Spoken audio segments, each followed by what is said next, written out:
ज्ञानवर्धिनी विद्याप्रसारक मंडळ नाशिक या संस्थेच्या वतीने बालकवी स्पर्धेच्या रौप्य महोत्सवी वर्षानिमित्त रुपेरी काव्यहोत्राचा मराठी कविता वाचनाच्या सलग 25 तास स्वरचित मराठी कविता वाचनात 680 कवींनी सहभाग घेऊन विश्वविक्रमाचा वंडर बुक ऑफ वर्ल्ड रेकॉर्डमध्ये नोंद करत प्रमाणपत्र प्रदान करण्यात आले। दिनांक 19 जानेवारी रोजी सायंकाळी सदर उपक्रमाचे समारोह सोहळा संपन्न झाला। कार्यक्रमाची सुरुवात साहित्य शिरोमणी कुसुमाग्रज बालकवी त्र्यंबक बापूजी ठोंबरे, दिवंगत कवी आनंद जोरवेकर यांच्या प्रतिमांचे पूजन तसेच दीप प्रज्वलन करून करण्यात आले। यावेळी मंचावर गुरुजी रुग्णालयाचे संस्थापक प्रकाश पाठक, अभिनेत्री ऋग्वेदी प्रधान, वंडर बुक ऑफ रेकॉर्डच्या पश्चिम भारताच्या निरीक्षक अमी जैना, मुकेश छेडा, वंडर बुक ऑफ रेकॉर्डचे परीक्षक अथर्व शुक्ल, कौशल्य घोडके, शिक्षण अधिकारी बी.टी. पाटील, कांत बेनी, भगतसिंग ठाकूर, कुसुमाग्रज प्रतिष्ठानचे अध्यक्ष विलास लोणारी, नितीन ठाकरे, ईश्वर चव्हाण, कवयित्री अलका कुलकर्णी, नंदकिशोर ठोंबरे, कवी डॉक्टर चिदानंद फाळके, विनायक रानडे यांसमवेत ज्ञानवर्धिनी संस्थेचे अध्यक्ष माननीय ल.जी. उगावकर, सचिव गोपाळ पाटील, सहसचिव डॉक्टर अंजली पाटील, संचालक छाया निखाडे, अनिल भंडारी, अजय ब्रह्मेचा, परीक्षक कवयित्री अलका कुलकर्णी तसेच विश्वविक्रमी कवींचा सहभाग असलेले काव्यहोत्र आणि स्मरणिका यांचे मान्यवरांच्या हस्ते प्रकाशन करण्यात आले। कार्यक्रमाचे सूत्रसंचालन पूजा केदार व कल्पना चव्हाण यांनी आभार व्यक्त केले। नाशिकमध्ये साहित्य संधींचा सोहळा 680 कवींनी एकत्र साधला। इंद्रानगर येथील ज्ञानवर्धिनी विद्याप्रसारक मंडळाच्या वतीने बालकवी स्पर्धेच्या रौप्य महोत्सवी वर्षानिमित्त आयोजित रुपेरी काव्यहोत्र कार्यक्रमात 680 कवींनी सलग 25 तास स्वरचित मराठी कविता वाचन करून अभूतपूर्व विश्वविक्रम प्रस्थापित केला। या विक्रमाची वंडर बुक ऑफ वर्ल्ड रेकॉर्डमध्ये नोंद होऊन मान्यवरांच्या हस्ते उपस्थितीत प्रमाणपत्र प्रदान करण्यात आले। दिनांक 19 जानेवारी रोजी सायंकाळी या उपक्रमाचा समारोप सोहळा उत्साहात पार पडला। कार्यक्रमाची सुरुवात साहित्य शिरोमणी कुसुमाग्रज बालकवी त्र्यंबक बापूजी ठोंबरे आणि दिवंगत कवी आनंद जोरवेकर यांच्या प्रतिमांचे पूजन व दीप प्रज्वलन करून करण्यात आली। यावेळी प्रमुख पाहुणे म्हणून गुरुजी रुग्णालयाचे संस्थापक प्रकाश पाठक, अभिनेत्री ऋग्वेदी प्रधान, वंडर बुक ऑफ रेकॉर्डच्या पश्चिम भारताच्या निरीक्षक अमी जैना, परीक्षक अथर्व शुक्ल, कौशल घोडके, शिक्षण अधिकारी बी.टी. पाटील, कुसुमाग्रज प्रतिष्ठानचे अध्यक्ष विलास लोणारी आणि इतर मान्यवर उपस्थित होते। कार्यक्रमात कवयित्री अलका कुलकर्णी, कवी डॉक्टर चिदानंद फाळके, विनायक रानडे आणि विश्वविक्रमी कवींनी आपली काव्यसाधना सादर केली। यावेळी काव्यहोत्र स्मरणिकेचे प्रकाशन मान्यवरांच्या हस्ते करण्यात आले। ज्ञानवर्धिनी संस्थेचे अध्यक्ष ल.जी. उगावकर, सचिव गोपाळ पाटील, सहसचिव डॉक्टर अंजली पाटील, संचालक छाया निखाडे, अनिल भंडारी व अजय ब्रह्मेचा यांच्या योगदानाने हा उपक्रम यशस्वी झाला। कार्यक्रमाचे सूत्रसंचालन पूजा केदार व कल्पना चव्हाण यांनी केले, तर आभार प्रदर्शनही त्यांच्या वतीने करण्यात आले। या उपक्रमामुळे मराठी काव्यसृष्टीला नवा आयाम प्राप्त झाला असून यामुळे मराठी कवितेचे महत्त्व जागतिक स्तरावर अधोरेखित झाले आहे। 11 वाजता सव्वा 11 वाजता हा कार्यक्रम सुरू झाला आणि आपण ठरवलं होतं 25 तास, पण याला इतका प्रतिसाद मिळाला तर तो 31 तासाचा झाला। आणि मला असं वाटते की हा पहिलाच असा उपक्रम आहे की ज्याच्यामध्ये कवींना एक प्लॅटफॉर्म मिळालेला आहे आणि त्यातल्या त्यात बालकुमारांना, आणि अशा पद्धतीनं हा सगळा उपक्रम झालेला आहे। नाशिक शहरातल्या, नाशिक जिल्ह्यातल्या, महाराष्ट्रातल्या सगळ्या साहित्यिकांनी, संस्थाचालकांनी, बालकुमार कवींनी याला सपोर्ट केला आणि म्हणून हा काव्यहोत्र होतं आहे। आज त्याचा आपण रेकॉर्ड केलेला आहे आणि आत्ताच्या कार्यक्रमामध्ये वंडर बुक ऑफ वर्ल्ड रेकॉर्डचे प्रतिनिधी जे आहे ते आत्ता संध्याकाळी आपल्याला याचं हे सर्टिफिकेट प्रदान करणार आहेत। मला खूप आनंद होतो या सगळ्या याच्यामध्ये की आज हा इंदिरानगरचा सगळा परिसर जो आहे हे कुसुमाग्रज, कवी किशोर पाठक, कवी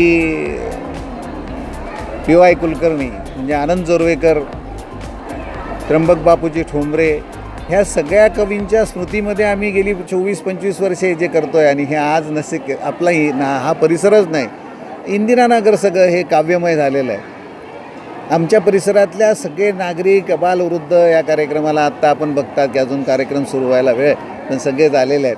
आणि आजची संध्याकाळ जी आहे, मला असं वाटते की आपले पूर्वज जे आहेत, कुसुमाग्रज आपण आज मानत नाही, परंतु ते जर का वरून बघत असतील तर तेही धन्य होतील.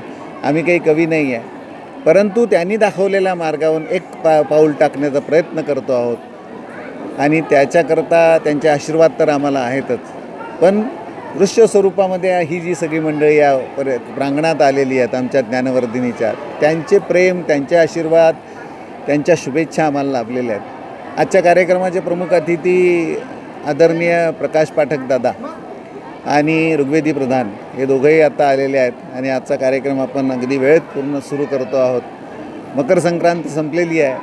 महिलांसाठी हा खूप सगळ्या याच्यातला उपक्रम आहे, म्हणून अगदी हळदी कुंकवाच्या समारंभाने याची सुरुवात झालेली आहे. म्हणजे कार्यक्रमाला घरगुती, कार्यक्रमाला कौटुंबिक, कार्यक्रमाला मैत्रीपूर्ण आणि कार्यक्रमाला एक साहित्याचा दर्जा प्राप्त झालेला आहे. परत एकदा आपणसुद्धा सगळा इलेक्ट्रॉनिक मीडिया असेल, प्रिंट मीडिया असेल, आमच्यासोबत आहात. आपलेही आभार मानतो, नाशिककरांचे आभार मानतो आणि हा कार्यक्रम खूप छान यशस्वी केला. म्हणजे आम्ही एकदम 40 वर्षापूर्वीच्या आमच्या आठवणी जागृत केल्या. दिवस रात्र काल रात्रभर सगळी मुलं या ठिकाणी कविता सादर करत होते आणि हा कार्यक्रम आत्ता या ठिकाणी त्याचा समारोप होतो आहे. धन्यवाद. परत एकदा सगळ्यांचे आभार. जय हिंद, जय महाराष्ट्र. काव्यहोत्र या नावानं आजच्या कार्यक्रमाला मला येता आलं याचा मला विशेष आनंद आहे. त्याचं कारण आनंदाच्या जागाच हल्ली फार कमी झालेल्या आहेत. ताणाच्या जागा वाढल्या आहेत, तणावाच्या वाढल्या आहेत, नैराश्याच्या वाढल्या आहेत. बालवयातल्या मुलांना त्यांच्या अंतरी असलेल्या कोणत्या तरी कलेचं इतक्या लहान वयामध्ये लोकांच्या पुढे मांडणी करता यावी आणि त्याचं एकत्रीकरण करावं आणि सातत्याने तो उपक्रम गेले 25 वर्ष करावं, हे या संस्थेचं अत्यंत वेगळेपण आहे. आज लक्षात न येणारा एक भाग मला सांगावासा वाटतो की ज्या मुलांनी या स्पर्धेत वेळोवेळी भाग घेतला असेल ते उद्याच्या भविष्य काळातले कोणी मोठे कवी असतील, कोणतीही मोठी माणसं अशाच शाळांमध्येच त्यांच्याच उपक्रमांमध्ये जन्म घेतात. या विद्यार्थ्यांचं भावी आयुष्य घडवण्यामध्ये आणि त्यांच्या आतमध्ये असलेल्या कलागुणांना वाव देण्यासाठी केलेला हा प्रयत्न हा स्तुत्य आहे, अभिनंदनीय आहे, अनुकरणीय आहे आणि संक्रमण करावा असा आहे. योगायोगाने आपण मकर संक्रमणाच्या काळात आहोत.